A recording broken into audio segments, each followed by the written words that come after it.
The January night of 1920 at Irkutsk station smelled not only of frozen coal and metal, but also of that special viscous aroma of anxiety that always accompanies the collapse of empires.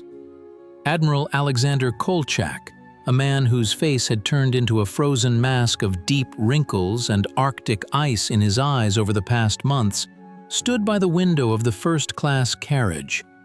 On his wrist ticked the gold watch from the firm Pavel Bure, the only thing linking him to the former world of order and honor. Outside, in the light of dim lanterns, soldiers of the Czechoslovak Corps bustled about. They didn't hide their glances, which held not reverence for the supreme ruler, but the cold calculation of creditors. Here, on these snow-swept tracks, the fate was being decided not only of one man, but of the colossal cargo hidden in the neighboring armored carriages. 505 tons of pure gold, the elite of the state reserve of the Russian Empire, glimmered in the darkness, transforming from a financial asset into a curse capable of buying and selling any loyalty. Here we see the fatal mistake of a man who thought in the categories of a naval officer in a world ruled by the laws of land-based vultures. The admiral, whose psychotype can be defined as the archetype of the righteous knight, found himself locked in the narrow confines of the railway track, where his naval scale was useless. Few noticed that it was precisely at this moment, when the steam from the locomotive mingled with his breath at -40 degrees, that the gold ceased to belong to Russia. It became bargaining chips in the great game where one man's life and the survival of an entire foreign corps were at stake.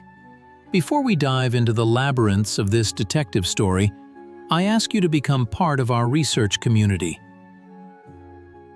Subscribe to the channel, like this material, and share it with those who appreciate the true depth of history. Your support allows us to conduct such detailed audits of the past.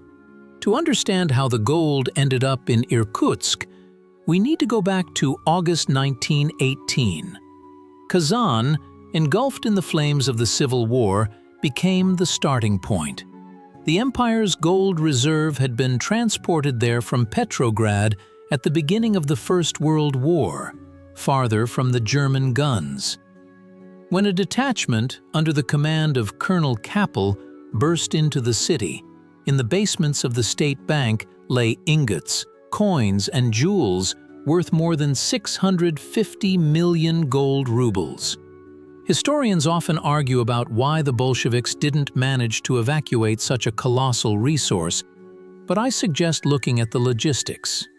In those days, chaos reigned at the stations, and the number of carriages needed to transport such weight was counted in dozens. This was not just a theft, it was an attempt to evacuate the foundation of statehood. The gold began its journey eastward, Samara, Ufa, and finally Omsk, where Alexander Kolchak was proclaimed supreme ruler. In this period, we encounter the first serious doubt in the official version. It is commonly believed that the admiral spent the gold exclusively on purchasing weapons from the Entente allies. However, archival documents show strange discrepancies in the ledgers. About 64 million gold rubles evaporated even en route to Omsk.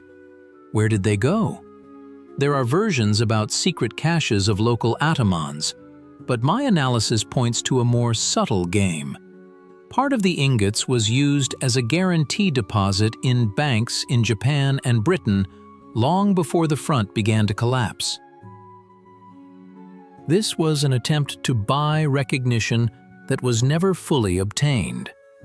In Omsk, the gold was stored under heavy guard, but the atmosphere in the headquarters was saturated with the smell of soot and cheap cognac, attributes of the permanent stress afflicting the military leadership. Here emerges the second archetype of our narrative, the mercenary, embodied in General Radola Gaida, and the command of the Czechoslovak Corps. For the Czechs, who had been dragged into the Russian civil strife, the gold was no symbol of Great Russia. It was a ticket home to the newly created Czechoslovakia. When Omsk had to be abandoned in November 1919, what began was what historians would call the Great Siberian Ice March, though I would call it the Golden Marathon for survival. The trains stretched out for thousands of versts along the Trans-Siberian Railway. The Admiral's train, the special A consist, and the Golden Echelon, numbered 542, moved in a ring of hostility. The Czechoslovaks, who controlled the railway, deliberately delayed Kolchak's trains, giving priority to their own, loaded with plundered property. Few noticed that those cars carried not only gold, but also archives, officers' personal belongings, and even church utensils. It was the flight of an entire civilization. The Admiral's inner conflict reached its apex. A man of crystal honesty in personal matters, he watched as corruption and marauding flourished around him, yet he could do nothing. His ambition to restore legitimate authority shattered against the Allies' unwillingness to fight and the greed of yesterday's subordinates. Here we arrive at the most enigmatic stage, Nizhnoye-Dinsk. In early January 1920, the Admiral effectively became a hostage of the Czechs under the protection of General Yanin. He was offered to hand over the gold to international custody in exchange for safe passage to Irkutsk. Here I see Kolchak's fatal mistake as a politician. He trusted the word of Entente officers, forgetting that in conditions of global chaos, a word is worth less than a bullet. In Irkutsk, a political center already controlled by the socialist revolutionaries and Mensheviks awaited him, who soon handed power over to the Bolsheviks. The transfer of the gold into the hands of the Irkutsk political center and then to representatives of Soviet power. This is the moment where official history begins to tangle in its accounts. According to the protocols, the Bolsheviks received 18 cars of gold, totaling 409 million gold rubles. If we compare this to what was evacuated from Omsk, about 180 million are missing. Where did they go? Here's the second moment of serious doubt in the official version. The myth persists that the Czechoslovaks honestly returned the gold in exchange for free passage out of Russia, but the facts say otherwise. In Prague, soon after the legionaries' return, the Legiobank opened, a powerful financial institution whose starting capital was suspiciously large for an organization made up of former prisoners of war. My analysis of the train logistics shows that several cars could have simply been uncoupled and reloaded onto the legionaries' consists even before reaching Irkutsk. And now imagine Kolchak's state in his final days. In the cell of the Irkutsk prison, he conducted himself with a dignity that frightened his jailers.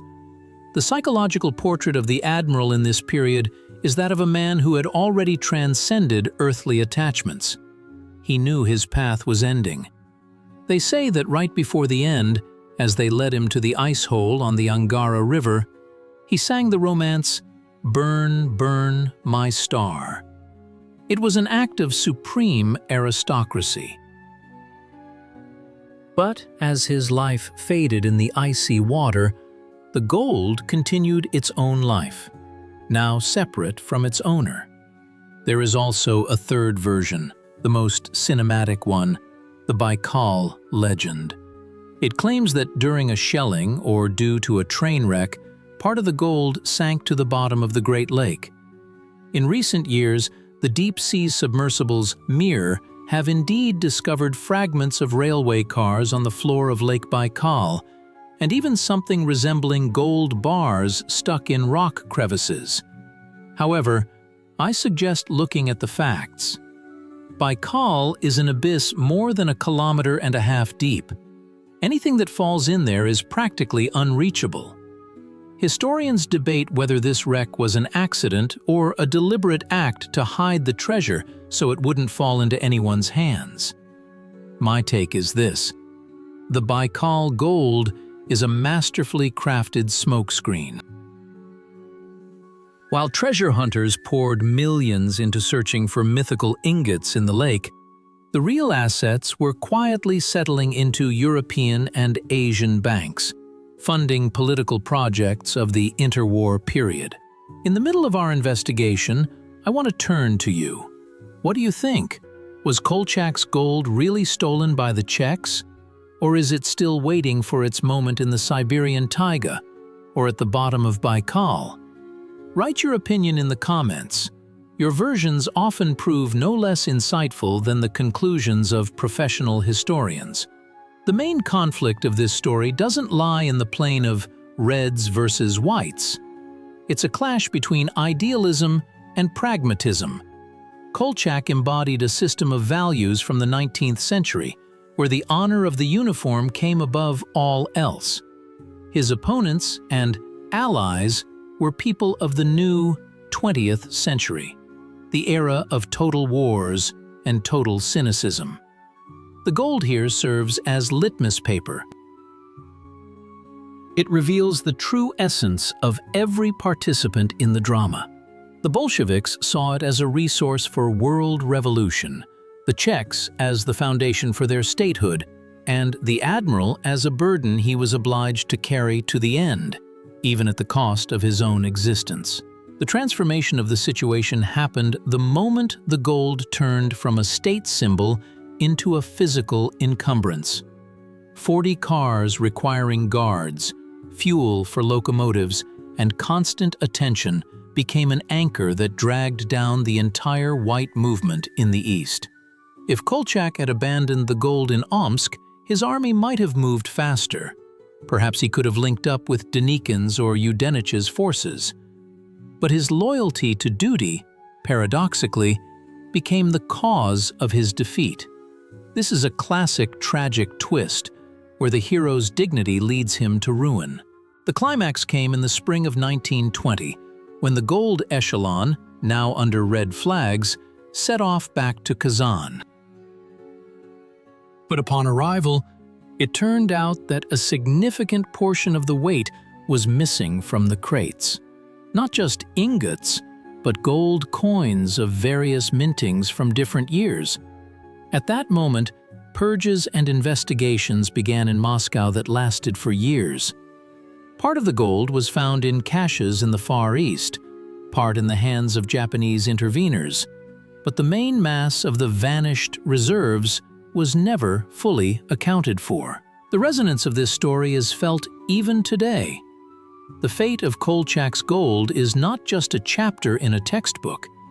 It's an archetypal tale of a lost paradise, of the wealth of a great country that scattered to the winds in moments of power's weakness. The lessons of those events are crystal clear. When state institutions crumble, no gold can buy security if it's not backed by the unity of the people and clear political will. We see how financial assets turn to dust if they're not supported by strength of spirit and a clear strategy. Today, looking at modern financial crises and capital movements, we can't help but recall those 18 cars in Irkutsk. The principles of human greed and loyalty haven't changed in 100 years. Gold still tempts, and honor is still easily sold under the barrel of circumstances. Kolchak's story teaches us that the most valuable resource is not ingots in an armored car, but the ability to keep a human face when the world around you is going mad. Returning to that icy night at the Irkutsk station, we see the Admiral watching the departing train. He lost the battle for the gold, but, strangely enough, he won the battle for his memory. The gold vanished, dissolving in foreign banks and at the bottom of lakes. But the image of the officer who remained faithful to his oath until the very last second endured. This is the true treasure that cannot be stolen or buried in the taiga. The lanterns at the station flicker out, the steam from the locomotive disperses, and in the silence of the Siberian night, only one question lingers. Do we need this gold now? Or do we need that understanding of honor that Kolchak carried with him into the icy waters of the Angara? In conclusion of our journey through the snows and the archives, I want to thank you for making it to the end of this investigation. The story of Kolchak's gold is a mirror that's worth looking into for each of us. We'll continue our search for truth in the next videos. Don't forget to check the bell so you won't miss our new investigations. See you in the depths of history, where behind every fact hides a living human soul. The fate of the empire's gold reserve remains one of the most festering wounds in the history of our domestic finances. We often hunt for treasures where none exist, forgetting that the most crucial losses happen in the minds and hearts of those who make the decisions. Few notice that in this story, there were no winners. The Bolsheviks got only a portion of the gold, which quickly went toward buying locomotives in Sweden and funding revolutions that never came to pass. The White Movement lost everything. The Czechs built a prosperous state on that money, one that lasted just 20 years before the arrival of a new Great War. All of this prompts thoughts that gold extracted in a fratricidal war brings no luck. Delving into the everyday details of that era, we stumble upon the records of quartermasters who noted that crates of gold were often used in headquarters as stands for kerosene lamps or simply as benches. There's a grim irony in this. People sat on millions, dying of hunger and typhus. The smell of tar used to grease wagon wheels mingled with the scent of dried bread. Gold was everywhere and nowhere. It became part of the landscape, as commonplace and as useless in the moment as the stones by the roadside. A psychological audit of Kolchak's actions reveals that his refusal to compromise with Ataman Semenov or the Japanese, those who could actually hold the line, was a manifestation of the alienated hero archetype. He didn't want to dirty his hands with those he saw as bandits, even if the success of the entire cause hung in the balance. Here we witness the tragedy of moral superiority, which in politics so often turns into catastrophe. His personal ambitions were inseparably tied to the idea of service, but he failed to account for the fact that serving in an age of collapse requires the iron grip of a tyrant, not the nobility of an Arctic explorer. 180 million gold rubles. The figure, spelled out in words, looks even more imposing. 180 million. This was the cost in the lives of thousands of people, the unbuilt schools and factories, the decades of economic development that simply evaporated into the Siberian forests. Historians debate the causes, but I suggest we look at the logistics.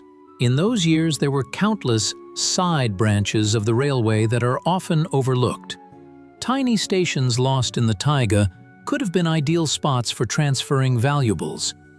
There are accounts of strange convoys heading deep into the woods near Taiga Station or in the vicinity of Chita. These trails remain unexplored to this day. The internal conflict of each participant in this drama deserves separate attention. Imagine a simple soldier guarding a wagon of gold, knowing that his family is starving somewhere in Ryazan or under Prague. This conflict between duty and personal survival is the most powerful engine of the story. It was precisely this that caused the gold to leak through fingers. There was no single grand robbery. There were thousands of petty thefts that, in some, produced a colossal shortfall. Each piece of gold stolen back then became a small nail in the coffin of the idea of a united and indivisible Russia.